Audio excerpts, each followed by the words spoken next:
Good morning, everyone. My name is Robert Craig. I'm Executive Director of Citizen Action in Wisconsin, and we're here to launch right before the second public hearing of the Joint Finance Committee and to talk about what was in the first hearing the most mentioned issue in the testimony, and that was Medicaid expansion or BadgerCare expansion. We think this budget is an incredible opportunity to expand affordable health care.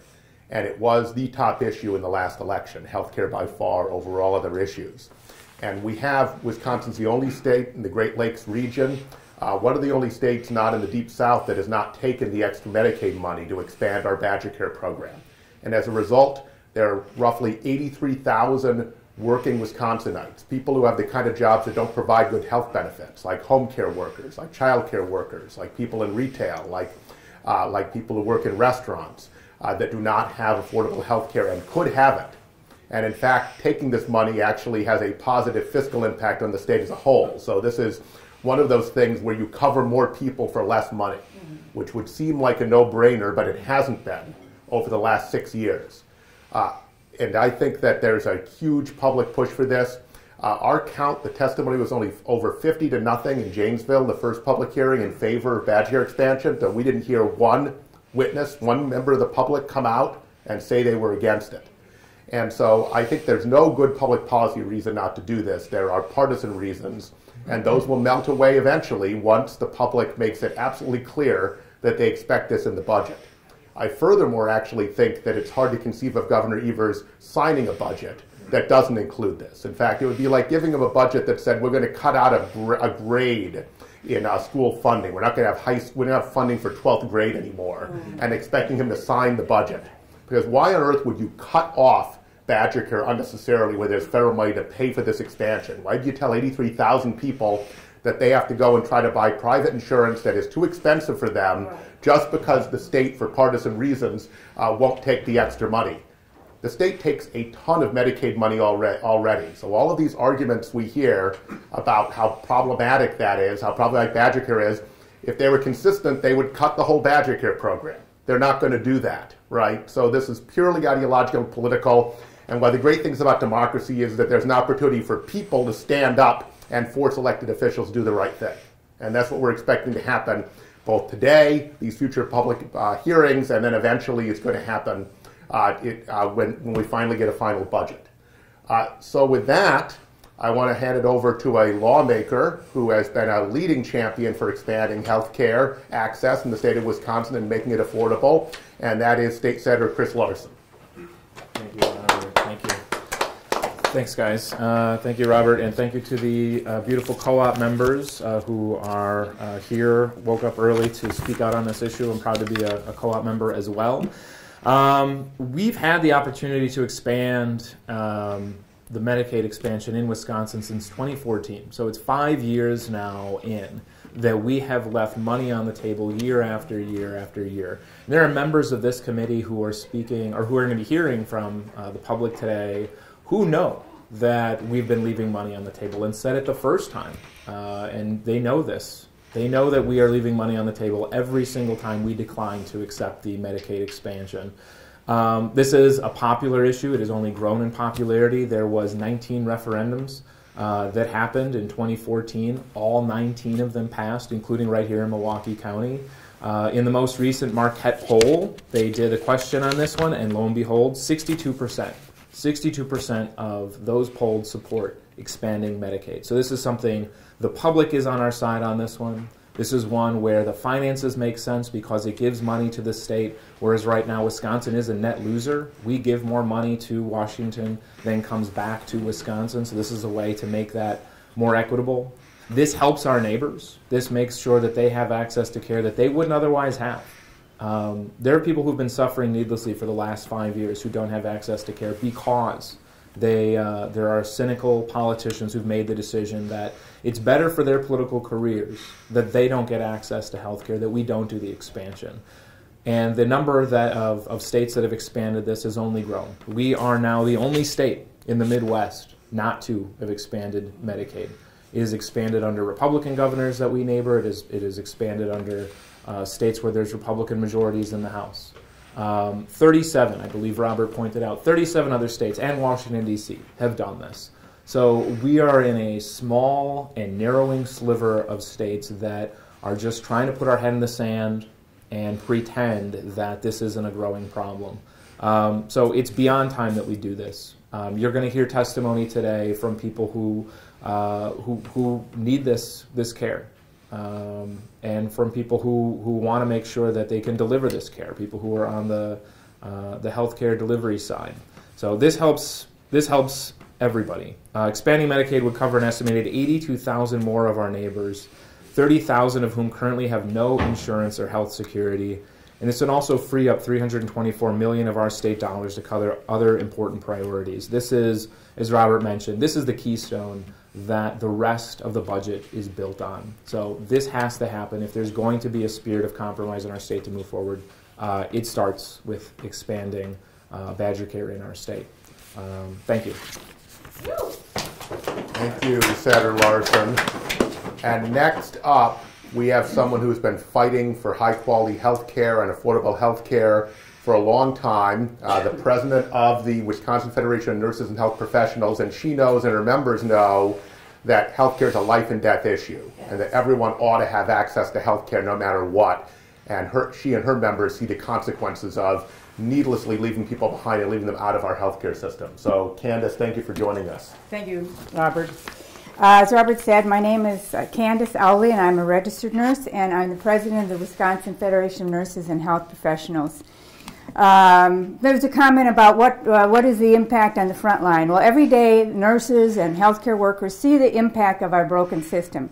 Day after day, the nurses see patients who have waited too long to get the care they needed or ended up in a health crisis because they can't afford the life-saving medications that they need.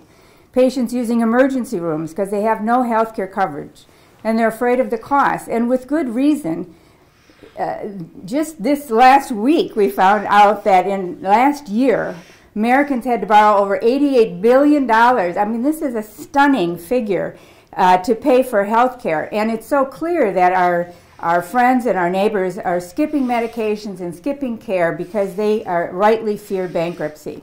So we have a long way to go to have a healthcare system in our community that we need. But you know, today we can take some steps forward and take some real steps forward to help our patients in our community by expanding the Medicaid program. And it's important to understand that not only does the expansion help needy families and save lives, but it also helps our distressed hospitals. Rural Wisconsin hospitals, they're often actually referred to as critical access hospitals, and this is because it is true. They are critical to their communities, both for the care that they provide and because almost always they are the largest employer in their community. Yet they are facing tremendous economic struggles because of inadequate reimbursement. Now, Medicaid expansion would not only help rural hospitals and the hospitals that provide them care, failure to expand puts the lives of rural Wisconsin in great jeopardy, because in those states that failed to expand Medicaid, 84 the percentage of hospitals, rural hospitals, are 84% more likely to close in a state that hasn't expanded Medicaid. So this is real life and death stuff, even in rural Wisconsin. Medicaid expansion will also provide our struggling nursing homes and home care programs that will allow them to pay a living wage, $15 an hour, to the frontline caregivers so they can hire an adequate number of frontline workers. It's no secret that Wisconsin has a serious healthcare workforce crisis, especially in long-term care and home care. This is a crisis that can only be addressed by improving reimbursement, increases that can happen with Medicaid expansion and with the millions of additional dollars that will be provided by the federal government with that match. We're also facing challenges in urban Milwaukee hospitals. St. Joe's on the north side, St. Francis on the south side.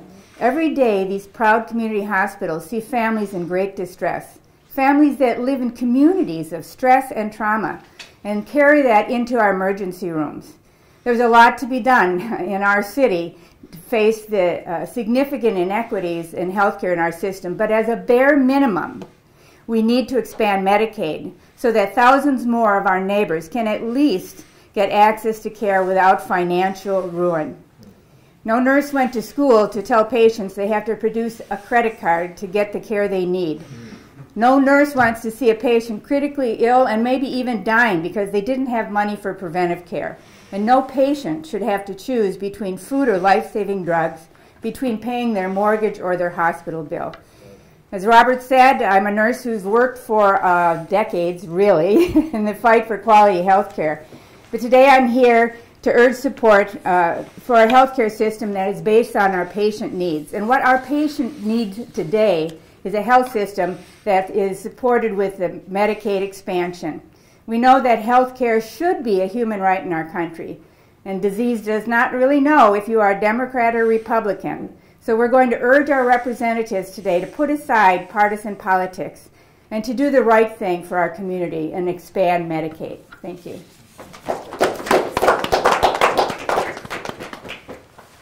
So when we deny people health care, it's a moral issue.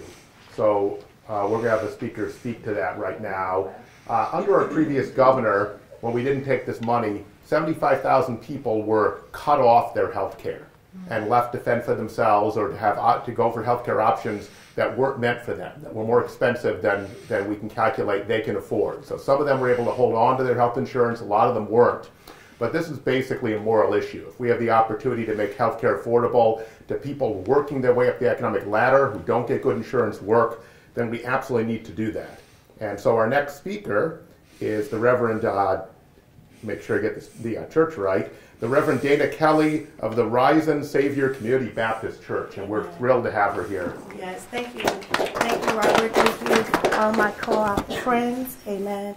And thank you for this opportunity just to share a little bit of my experience that I found is not unique because I was actually in the middle as the office manager of a medical clinic.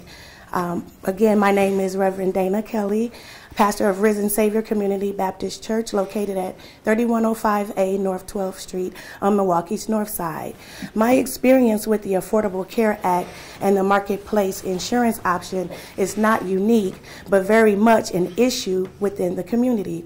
I worked for a medical clinic as office manager during the Affordable Care Act implementation.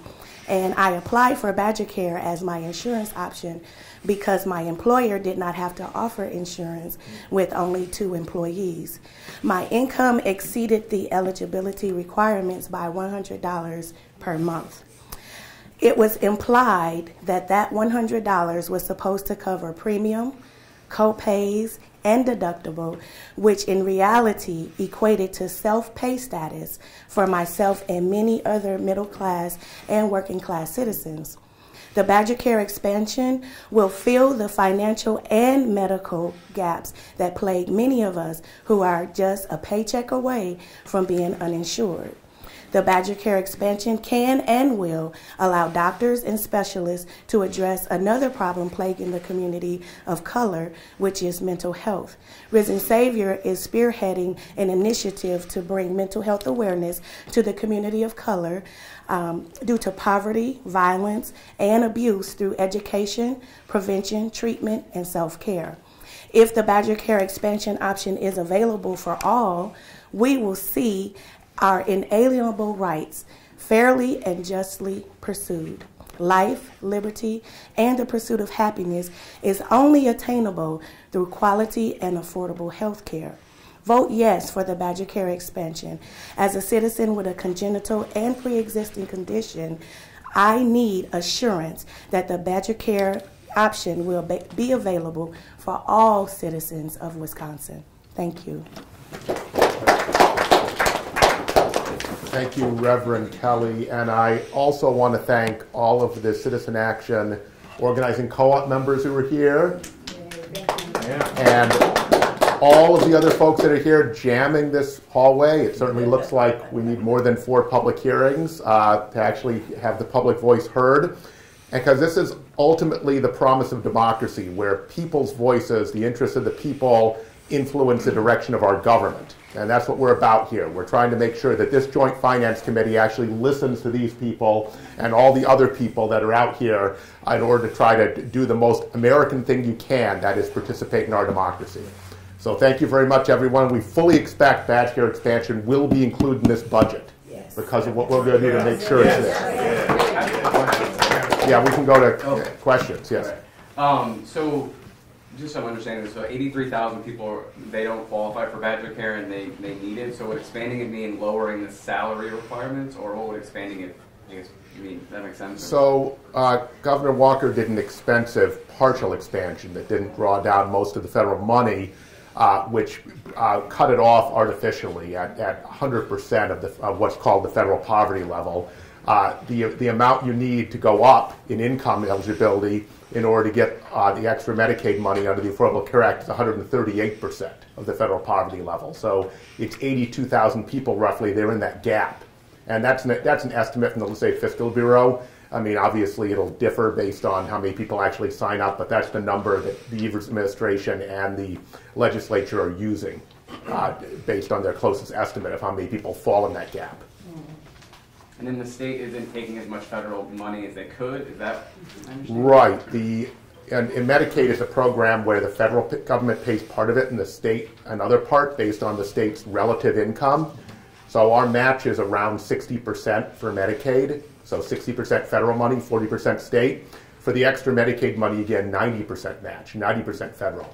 And we're leaving that on the table for everyone up to 138% of poverty. So that's why it's costing so much money. We're paying a lot more state money to cover fewer people, which makes absolutely no policy sense, but it makes some kind of partisan sense, apparently. Right, yeah. It had been 100. At 100 and it slides down a little bit, but yes, now it's at 90. It'll remain at 90. So right. we are paying already. We are paying 40%. The state is paying 40%. We could shift for the state just to pay 10%. That's the math. For that 0 to 100 group that's in BadgerCare. And with that money, you can expand other services. You know, the budget needs it because these are millions and millions of dollars that would come into the state and then can be used to expand into mental health services and other healthcare services, but even into other education services. It's just this huge. It's really crazy to leave so much money. It's unconscionable to leave this money that other states are taking all around us, and it really over just this partisan position that's being taken. There's no logical reason for it. There's no moral reason for it. It's sadly really just partisan politics. And as Senator Larson put it, there's no public opinion research behind it either. It's wildly popular in the last Marquette poll. Can you send me that Marquette poll, by the way? Sure, and it's actually, it's on their website. Oh, is it? And they're cross-tabbed. So it's 62% overall. It's a majority of Republicans support expansion. Yeah. It runs 25 points in favor in rural areas. I mean, it's across the board. It's even very conservative voters. Conservative voters are for it. The only group that's not is extremely conservative voters, and a third of them are for it. So it's one of the best testing things you can imagine, which again is why we're talking about the partisan reasons here. This has to do with people's positioning for running for governor, not public policy and not public opinion. Yeah, in our case.